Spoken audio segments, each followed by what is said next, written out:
नमस्कार, मी नयन बालू मेंगाल. माझ्या गावाचं नाव निषेध. माझं ग्रॅज्युएशन BSc-IT मधून झालेलं आहे. माझ्या परिवारामधले माझे वडील हे शिक्षक आहेत. ते शिक्षक असून फक्त पावसाळ्यामध्ये शेती असल्यामुळे एवढं काही लक्ष देत नव्हते.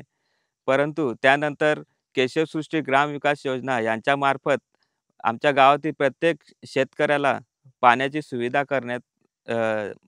करून देण्यात आली. त्यामुळे पावसाळ्यामध्ये भात शेती झाल्यानंतर उरलेल्या महिन्यामध्ये म्हणजे उन्हाळ्यामध्ये अ, इतर पिकं आमच्या शेतामध्ये उडीद, मूग, वाल या प्रकारचे पिकं घेतो. त्यानंतर काही झाडं लावलेली आहेत. आंबे, पेरू, चिकू त्याचप्रमाणे मोगऱ्याची लागवडसुद्धा केलेली आहे.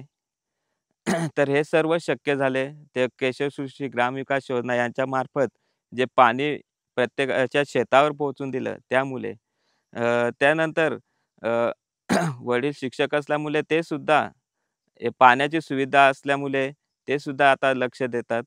घरातील सर्वच शेतीकडे लक्ष द्यायला लागले आणि इथे झाडं सुद्धा दिसत नव्हती.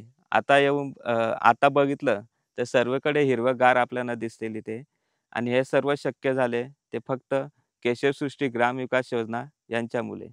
मी त्यांचं खूप खूप धन्यवाद मानतो.